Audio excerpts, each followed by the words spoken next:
నమస్తే, welcome to our channel. నేను సిరి. ఒకే రోజు హస్తినకి ఇటు చంద్రబాబు నాయుడు గారు, రేవంత్ రెడ్డి గారు వెళ్తున్నారు.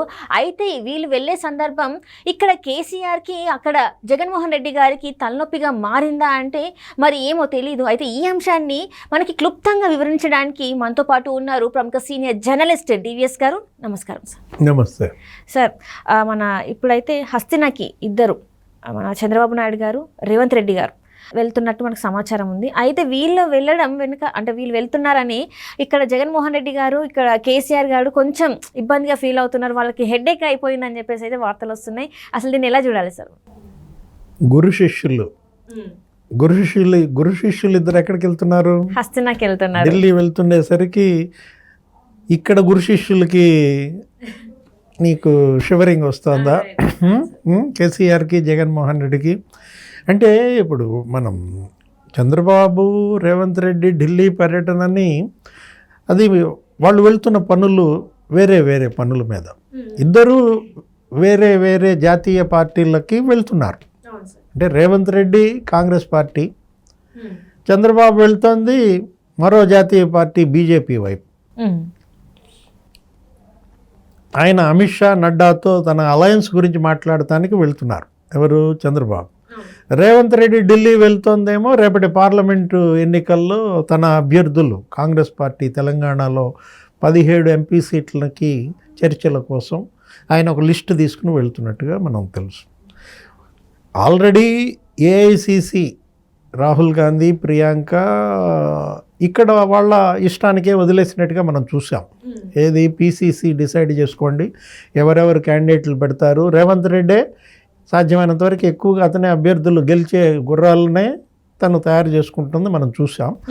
వాటిని అక్కడ చర్చించి అధిష్టానం ఆమోద ముద్ర ఎంచుకోవటం కోసం ఆయన వెళ్తున్నాడు. చంద్రబాబు వెళ్తోందేమో ఇప్పుడు ఆంధ్రప్రదేశ్లో తెలుగుదేశం, జనసేన అలయన్స్ ఉన్నాయి. దానిలోకి బీజేపీ కూడా ఇప్పుడు అలయన్స్ కాబోతోంది. ఆల్రెడీ ఒక నెల రోజుల క్రితం అమిత్ షాని వెళ్ళి కలిశారు. కరెక్ట్గా ఇవాళకి నెల. ఏది? చంద్రబాబు ఢిల్లీ వెళ్ళి అమిత్ షాని, నడ్డాని కలిసి పొత్తుల గురించి మాట్లాడుకున్నప్పుడు ఆ రోజు కూడా పిలిచారు. పిలిస్తే వెళ్ళాడు. కాకపోతే ఈ నెల రోజుల్లో ఇంకా వాళ్ళు వేరే వేరే కార్యక్రమాల్లో ఇతర రాష్ట్రాలపైన బీజేపీ దృష్టి సారించటము, వాళ్ళు అభ్యర్థుల ఖరారు మనం చూసాం. ఒక 198 మంది అభ్యర్థులతో ఫస్ట్ లిస్ట్ వాళ్ళు కూడా ఫైనలైజ్ చేశారు. ఎవరు? బీజేపీ. కాకపోతే దక్షిణాది రాష్ట్రాలపైన వాళ్ళు ఇంకా చూడలేదు.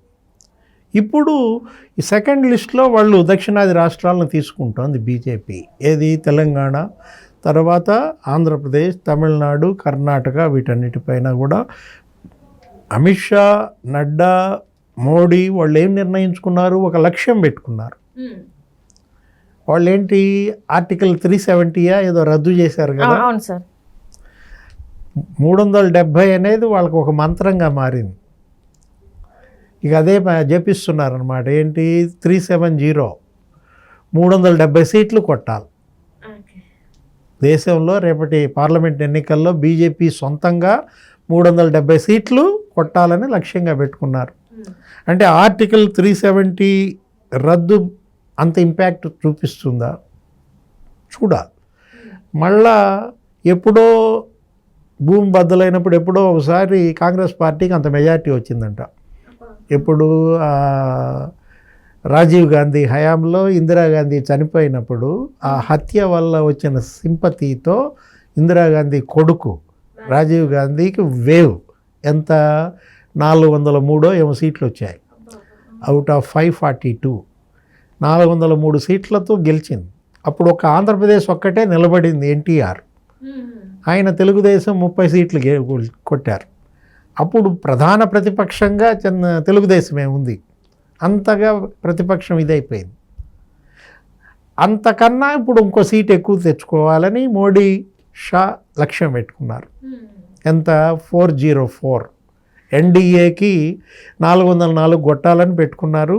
అందుకని పాత మిత్రపక్షాలన్నింటినీ పిలిచారు. ఆ పాత మిత్రపక్షాల్లో already Bihar CM Nitish Kumar చేరిపోయారు. Next Akali Dal కూడా కొంత ఇదిగానే ఉంది. తర్వాత ఒరిస్సా నుంచి బిజు జనతాదళ్ అది బీజేడీ ఎవరు ఆయన నవీన్ పట్నాయక్ కూడా మద్దతుగా ఉన్నారు. కర్ణాటకలో మన కుమారస్వామి కూడా ఇప్పుడు ఎన్డీఏలో చేరడానికి సిద్ధంగా ఉన్నారు, దేవేగౌడ. దీంట్లో పాత మిత్రపక్షాలన్నింటినీ ఆహ్వానిస్తూ తెలుగుదేశానికి కూడా ఆహ్వానం పంపారు. ఎందుకంటే ఎన్డీఏ పెట్టిందే తెలుగుదేశం. అప్పట్లో ఎన్డీఏ కన్వీనర్గా చంద్రబాబు ఉండేవాళ్ళు. ఎన్డీఏ 1, ఎన్డీఏ 2 మనం ఎక్కడ వాజ్పేయి ప్రధానిగా ఉన్నప్పుడు మొన్న కూడా మోడీ ప్రభుత్వంలో కూడా తెలుగుదేశం మంత్రులు ఉన్నారు కదా. అవును సార్. ఏది మోడీ 1.0 మొదటిసారి ఆయన ప్రధాని అయినప్పుడు అశోక్ గజపతిరాజు, సుజనా చౌదరి ఢిల్లీలో కేంద్ర మంత్రులుగా ఉంటే ఆంధ్రప్రదేశ్లో మాణిక్యాలరావు, కామినేని శ్రీనివాసు బీజేపీ వాళ్ళు మంత్రులుగా ఉండేవాళ్ళు. ఇంత బంధం ఉన్న దీంట్లో వాళ్ళు మళ్ళీ పిలిచారు ఎవరిని, చంద్రబాబుని. చంద్రబాబు కూడా ఇప్పుడు ఎన్డీఏలో చేరటం వల్ల ఇవాళ చంద్రబాబు ఢిల్లీ పర్యటన, జగన్మోహన్ రెడ్డికి షివరింగ్. ఎందుకని, ఒకవేళ మళ్ళా ముగ్గురు కలిస్తే ఈయన ఆటలు ఎక్కడ సాగవో, కేంద్ర ప్రభుత్వం, ప్రధాని మోడీ, రాష్ట్రపతి, మొత్తం రాష్ట్ర ఎన్నికల సంఘం, కేంద్ర ఎన్నికల సంఘం, కోర్టులు, ఇవన్నీ కూడా పోలీస్ దృఢంగా నిలబడతాయి. ఎవరి వైపు? తెలుగుదేశం, జనసేన వైపు. నిష్పక్షపాతంగా ఎన్నికలు జరిగితే తను ఓడిపోతాననే భయం. పోలీస్ తర్వాత ఈ అధికార యంత్రాంగం, వాలంటీర్స్, దొంగ ఓట్లు, వీటన్నింటినీ ఉపయోగించుకొని రేపొద్దున మళ్ళా ఆయన గెలవాలని. తన ఎత్తులు జిత్తులు రేపు పని చేయవు. ఏది, బీజేపీ గనక తెలుగుదేశం జనసేనతో కలిస్తే అనే ఒక భయం ఇవాళ జగన్మోహన్ రెడ్డిలో కనపడుతుంది.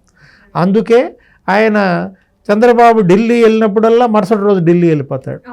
ఇప్పుడు మరి రేపో ఎల్లుండో ఆయన కూడా ఢిల్లీ వెళ్ళే అవకాశం, వెళ్ళి మోడీని కలుస్తాడనమాట.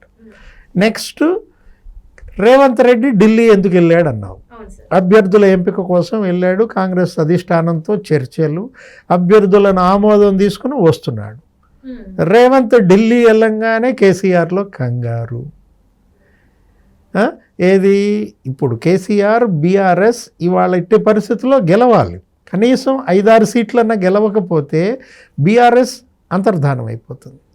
బీఆర్ఎస్ని మింగడానికి అటు బీజేపీ రెడీగా ఉంది, ఇటు కాంగ్రెస్ రెడీగా ఉంది. ఇప్పుడు బీజేపీ, కాంగ్రెస్ 2 జాతీయ పార్టీల మధ్య ఒక మంచి స్వీట్ కేక్ లాగా ఉంది. ఏది, బీఆర్ఎస్ చక్కగా కట్ చేసుకుని చెరొక హాఫ్ మింగేసేటట్టున్నారు. దీన్ని తట్టుకుని నిలబడాలి కేసీఆర్. అందుకే ఈ కంగారు ఇది పుడుతుంది. నిన్న కూడా మనం చూసాం, పాలమూరులో రేవంత్ రెడ్డి బీఆర్ఎస్కు కొత్త అబ్రివేషన్ చెప్పాడు, బిల్లా రంగా సమితి అన్నాడు. బీఆర్ఎస్ అంటే బిల్లా రంగా సమితి. ఇలాంటి పరిస్థితుల్లో రేవంత్ రెడ్డిని ఎంత మేరకు ఎదుర్కోగలం? ఇది ఇవాళ కలవరం బీఆర్ఎస్లో. ఇప్పుడు ఢిల్లీలో గురు శిష్యులిద్దరూ ఒకే రోజు మకాం వేశారు. చంద్రబాబు అటు బీజేపీతో సంప్రదింపులు, రేవంత్ ఇటు కాంగ్రెస్తో చర్చల నేపథ్యంలో ఇద్దరూ కలుస్తారా? ఎక్కడన్నా చిట్ చాట్ నడుస్తుందా? ఎక్కడన్నా కుదిరితే కప్పు కాఫీ జరిగింది కనుకైతే, వాళ్ళిద్దరూ ఏకమైతే, వాళ్ళిద్దరూ మాట్లాడుకుంటే ఇక్కడ జగన్ కేసీఆర్కి వణుకు పుడుతుంది. Right, thank you so much sir. నమస్తే.